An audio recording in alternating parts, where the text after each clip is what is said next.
worker po kami. Ito kasama ko si Sir Jade. Social worker din po sa DSWD. Meron po kasi programa si DSWD na naglalayo na tulungan po yung mga nakatira po sa mga kalsada. Ano? Dito po kami parat na kita. Kaya ang kaso kasi delikado sa bata ang natutulog sa labas, kuya.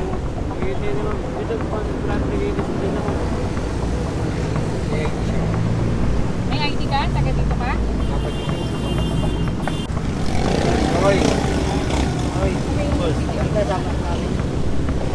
Sama ka sa amin. Okay, sama mo na sa amin. Sama ka sa amin.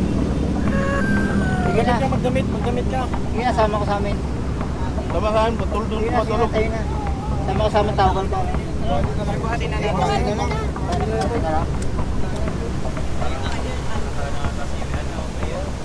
Para nakarami ata. Iniiwan kasi. Nakasulbin dyan. Sulbin. Technically dapat wala sila sa kalsada, lalo na yung bata wala sa kalsada. So yung mga wala namang bahay, bibit-bitin dito para ma-profile sila. Then mabigyan ng kakulang kung ano man yung kailangan nila, tulong, bibigay ng DSWD or tsaka ng task force ng pag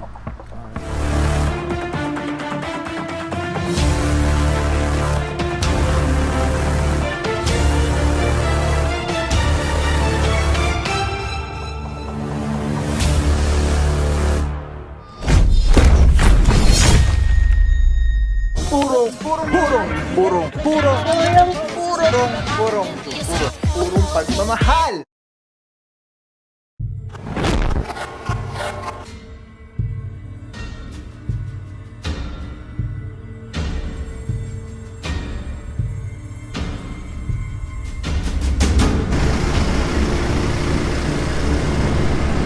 What is up guys? Babaw here, puro pagmahal na puro Task Force Sampaguita. Puro mag-rescue tayo ng mga homeless at mga bata, matanda para sagipin. Ito po ay tulong ng local government at ng national DSWD. So kasama natin ang Task Force Sampaguita, ETMD, DPOS at DSWD para hindi ko alam kung mayroon pa disiplina yata, Task Force Disiplina kasama rin.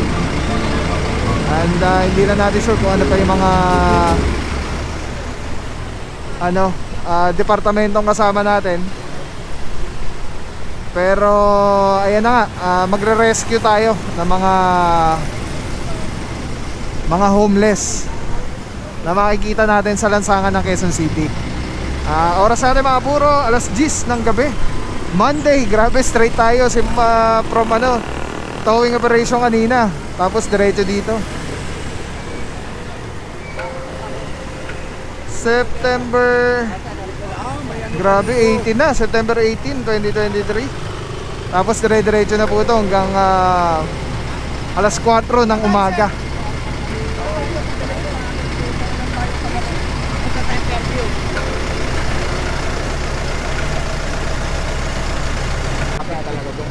Oh, Doña Carmen pa lang sir, sabi ko nag-start na. Pero dito, wala na rito. Area nila to. Kasi yung huli natin. Checkin nyo muna, lapitan mo. Nakumpa.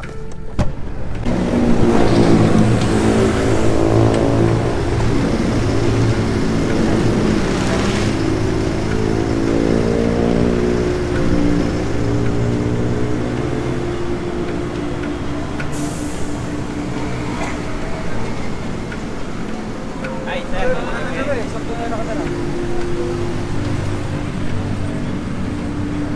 Saan po tayo sir? May tinitira po ba kayo? Saan po kayo nakatira sir?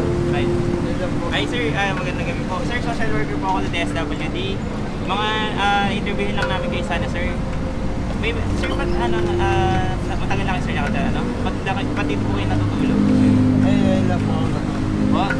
Ay, lang po ako natulog. Taga saan po kayo sir? Tatasan po. Po? Tatasan. Sa Batasan. Bakit kayo sir nandito? Sir? Po, dahil lang po ako sa bahay na. Bahay? Gano'n na sir kayo katagal pong natutulog dito sa kalsada? Eh, lang po ako natulog. Ngayon lang. Saan po, saan sir yung bahay ninyo? Sabi niyo may bahay. Tatasan na rin sa bata. Bakit sir? Sir, bakit nandito kayo?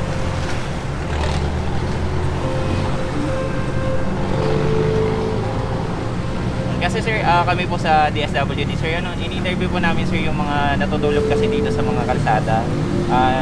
Isa po kasi sa programa ni DSWD na matulungan yung mga nakikita po namin na nakatira or natutulog dito sa kalsada. Pero sabi niyo sir kanina na may bahay kayo na tinutuluyan.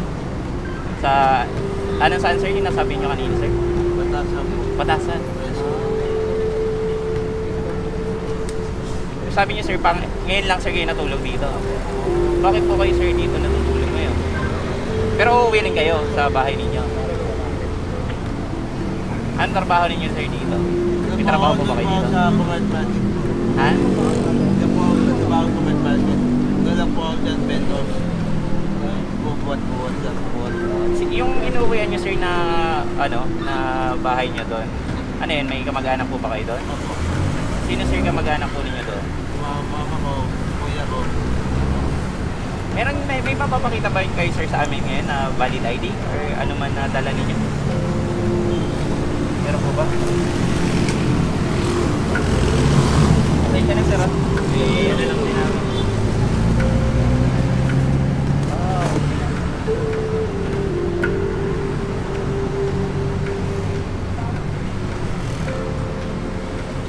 Yan po natin. Ano ba ito? Barangay? Barangay ID?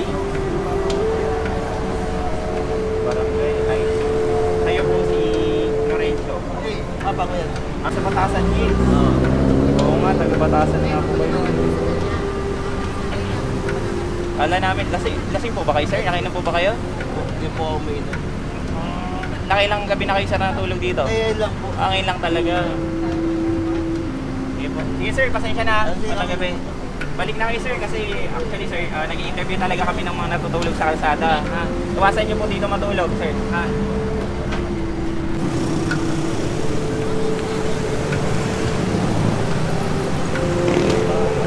Wala ang nanay. Nangangalakal ang nanay. Nakakala ka lang na. Oo, pag tinanong natin, baka hanapin ang nanay. Kilala nila Kilala nila. Sir Jade, anong call po ninyo? Yung ang nanay, sir, nangangalakal. Pero kilala nila, tatay. Binabalikan naman daw. Kaso, Tuwing kailan? bakit kay oras ko naman na mga lakad ng mga ito. Ang problema lang kasi, hindi na natin. Ano yung pinagkanan? Pero kung hindi naman, wala naman. kasi ito yung sa nanay niya sir, hindi na po kasama dyan. Silang dalawa lang. May kapatid siya kasi kinuha na yung tatay niya. Inuwi sa ibang sa probinsya. Sige sir. Sir, taga DSWD kami. Kasi nga po, ngayon nag-interview po kami ng mga nakatira po kasi dito sa kalsada. So, nandito po kami para tulungan yung, syempre, yung mga kasatulad po sila. Si Bata po kasi, actress po kasi Bata. Nandito po siya sa kalsada ngayon. Syempre po, kami po, judge po namin na social worker na, ano po siya, actress po siya. Kaya kailangan po namin siya po. No? Bali sir, may processing center po kami. Yung processing center po namin is nandito sa Circle, Sir, anong area po yung ano natin sa processing center? Sa may Quezon City may promotion. Yes, Quezon City. If ever na yung nanay niya po is bumalik dito, banggitin nyo na lang po yung ano na yun, na address niya po. Ano po? Sasabihin ko. Sir. Kasi ano, Pagpilinan po. 2 years na rin lang po sila dito nakatira sa lugar. Sabi po nung ano nila. Tatay ba? Pili na lang natin. Ibili natin. Binanggit po po yung address. Sakay natin sa bus. Pagkanya na ho yung nanay niya,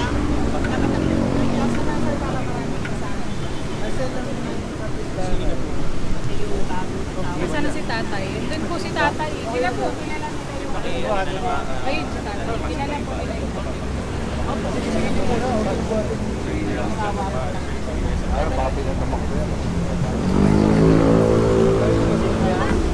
Hawakan sa kamay. nandiyan lang Ah, kayo sa Brandon. okay, mamaya kayo.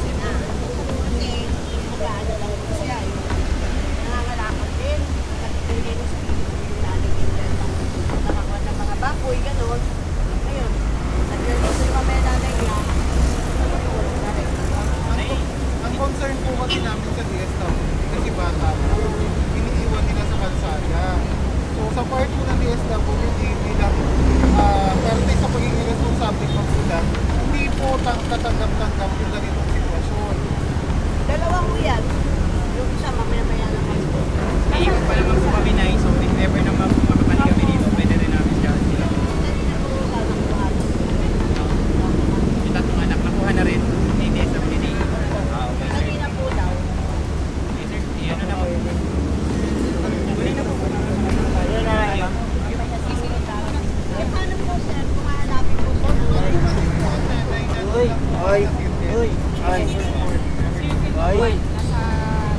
Oy.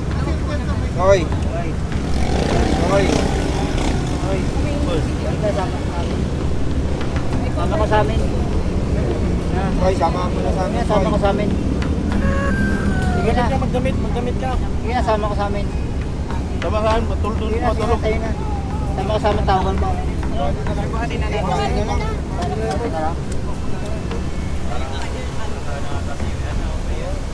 Para nakarami ata. Hindi magising. Nakasulbin dyan. Sulbin. Malalamigan niya, magigising yan. Mga puro naabutan natin dito. Ito yung parang higaan nila. Pader na pala agad yun. Kala ko meron. May sulbin dyan. Mga gamit nila, boss. Oo, mga gamit. Sulbin kasi siyempre mga bata.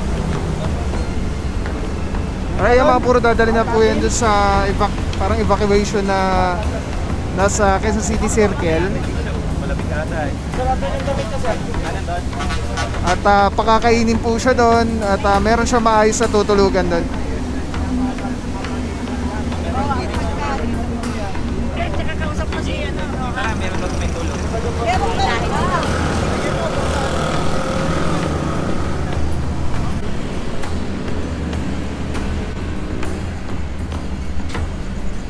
Yun nga isa.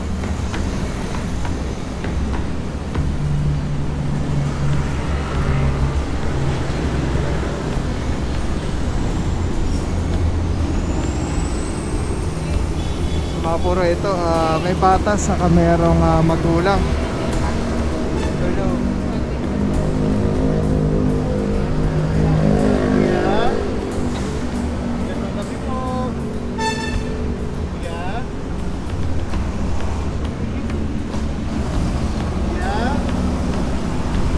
Talabitin mo nga.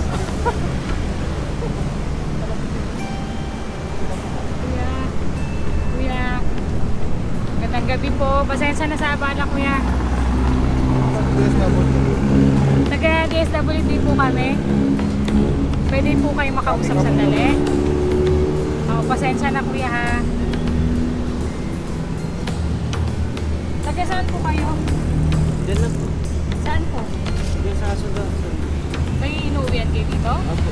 Bakit po kayo ngayon nandito sa labas? Wala lang po sila kita kayo. Wala po sila kita eh. Di ba umuwi? Hinintay ko lang po. Sino ang inaantay mo dito? Anak Tita mo? ko po. Hindi po. Tita ko po. Ali po. At yung bata? Ang anak mo? Opo. Magkasama kayo pati ng tita? Opo. Hinintay ko lang po sila. Eh ba't hindi mo antayin dun sa bahay na lang? Wala po rin. Hinintay lang po rito. Nadaan po sila rito para. Dito po kami parat na hintay. Kaya ang kaso kasi delikado sa bata ang natutulog sa labas, kuya. Hintay naman. Dito po kami parat na dito naman. May ID ka? Taga dito ka? Si tita mo nasaan? Diyan lang po. Ay, nasaan siya ngayon? Ba't may naantay? Ay, naghihintay ako sa dito eh. Saan nga? Saan nga? Nasaan siya ngayon? Hindi ko po alam kung anong trabaho. Oh, tingnan mo. Hindi ka Pero naghihintay po. sigurado. Naghihintay ako parati sa nila. Naantay niya yung tita. ID ka? Anak niya. Sa kanya. Kanino kariton yan? Sa akin, ma'am. Sa akin po. Sa kanya. Makapaninda ako panlatag, ma'am. Naglalatag po ako. Lang ID dyan. Kahit anong ID. Nasaan kahit ano ID? Kakain na nila ma'am yan. Taga sa. Taga dito lang. Kuya.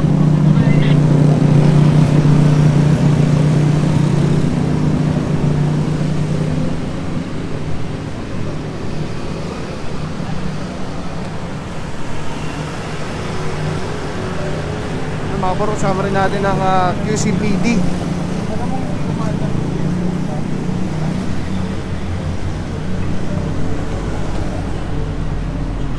Hello po, magandang gabi. Ako, sir. Po. Ay, mga social worker po kami. Pwede po ba namin kayo ma-interview? Ano? Dito po kayo na, no? Dito po kayo nakatira?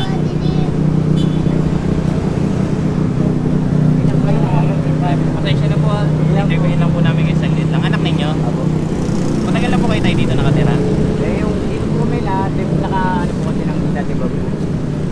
may bahay kayo dito. Inabot yung simbahan. Ano yung bahay nyo dyan? Sarili? Opo kaya na po ewan ko po sa mga tiyan ko, anong ginawa nila eh. Ito yung dinimolish kasi Dinimolish. maraming displaced. Sino pong kasama nyo dito, Tay? Bukod saan ang kunin nyo? Yung kapatid ko sir. Nasaan po yung kapatid ninyo? Nangangalakal. Anong trabaho po ninyo, Tay? Pag construction sir, construction po. Pag Construction. wala, kaya ngalakal sir. Taga saan po talaga kayo? Tingnan din po sir. Taga dito din. May probinsya po ba kayo inuwi? Sir, ayun, Ha? sir. Ano po? Kami yung nauwi. Sorry sir, hello sir. La Union. Bakit po napunta kayo dito sa Manila? Ulit na po naman dyan, nandito naman. Kaya po. Dito na talaga, pinanganak. Kasi sir, ano ko lang, pakilala lang po ako. Ako si Joseph Maming. Social worker po kami. Ito kasama ko si Sir Jade. Social worker din po sa DSWD. Meron po kasi programa si DSWD na naglalayo na tulungan po yung mga nakatira po sa mga kalsada. Kasi sir, if ever na ayun po, kunwari, kayo po, di po ba nabanggit nyo na meron po kayo pwede mawin probinsya. Then sabi nyo, dito, ito po ba anak niyo nito? Si Herman. Nag-aaral po siya. Hindi nyo po ba naisip na umuwi na lang sa probinsya doon pag-aaralin yung anak niyo?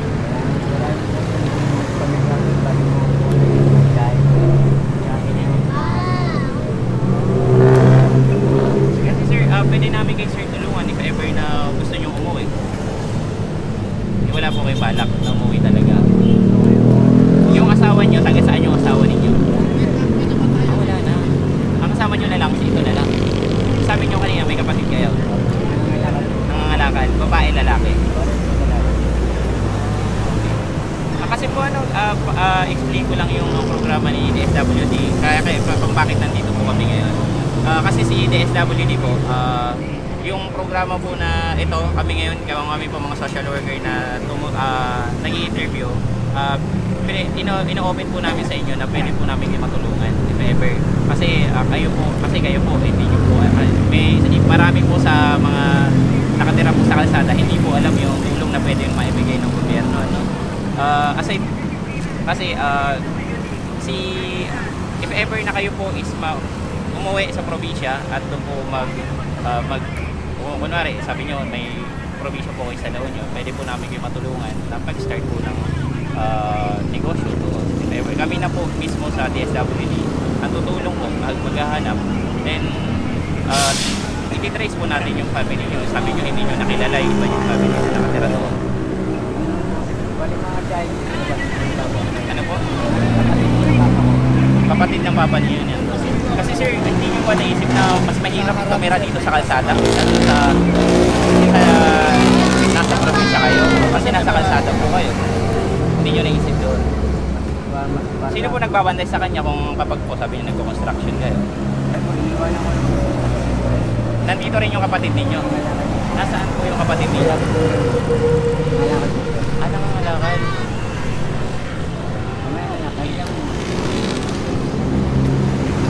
Kasi sir, na-concern lang din kami sa anak nyo, kasi anak ilan po kasi maliit pa po kasi anak nyo. Hindi kasi dapat ito kasi hindi po ba dapat nag-aaral po si baby. Okay, anyway sir, kung magbago po yung inyong decision, kami po sa DSWD kasi araw-araw po kasi kami iikot dito sa po ito, isang sama po kasi ito sa area namin. Pwede namin kayo matulungan ha. Ang processing center po namin is nandito sa Circle. Sa Circle po dito. Yung pagdating po natin sa center, pwede po namin kayo provide ng valid ID if ever na kunwari wala po kayong identification. Pwede po namin ma-provide po sa inyo if ever na pwede mag-avail po kayo ng sa services po ni DSWD. Sige sir, kung hindi po magbago po yung sabihin. Siguro susunod. Siguro na umikot po talaga kami. Yung kapatid po niya, saan po ba yung area nyo? Dito lang po talaga kayo natutulog or may iba pa po kayong pinupuntahan? Dito lang? Pwede natin po ba dito? Sir, pwede po ba namin kayo mapicturan? Ha? Okay lang.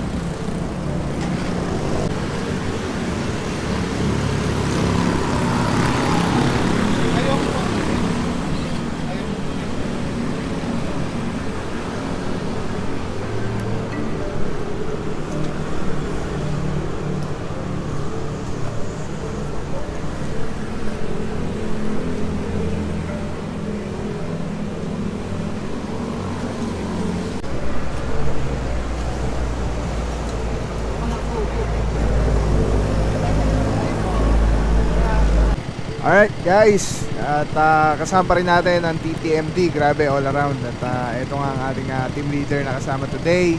Tonight, it's Officer Cortez. Yan, Boss Apa. Good evening, bossing.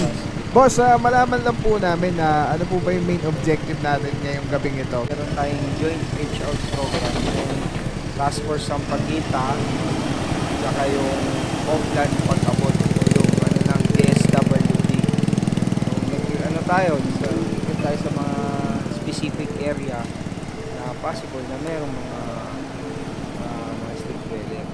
Ngayon, kinausap, interview ng mga DSWD, and yung mga may bahay naman na natutulog lang sa kalsada, hinatid o turn over sa barangay para si barangay ang magatid dun sa kanila, kasi technically dapat wala sila sa kalsada, lalo na yung bata wala sa kalsada. So yung mga wala namang bahay, bibitbitin dito para ma-profile sila, then mabigyan ng kakulang kung ano man yung kailangan nila, tulong, bibigay ng DSWD o tsaka ng task force ng pagkita. Alright. Thank you so much po, Officer Cortez. Mabuhay po kayo po, mga bossing sa TTMD. God bless po. Thank you, boss. Bibig shoutout lang, Telesim Philippines. Grabe, sobrang solid nito mga bro. Ito lagi natin kasama sa mga operations, sa mga vlogs natin. Tatanggalin nyo, twist nyo lang yan to the left. Tapos ayun na. Pwede mo ng handheld camera na siya. Tapos, ang ganda. Diba? Hindi ka mukhang parang may nakasabit sa'yo na weird. Ganda. Ganda ng kulay. Pogi pa rin. Number 1. Let's go. Purong pagmamahal. Maraming salamat sa'yo. Walang papapaw. So, thank you so much sa walang sawang support, tiwala. Wala akong masabi kundi thank you so much. Thank you sa Panginoon. At ingat kayo palagi. Again, wala akong papapaw. So, thank you so much. God bless you. Purong pagmamahal. Thank you so much. God bless.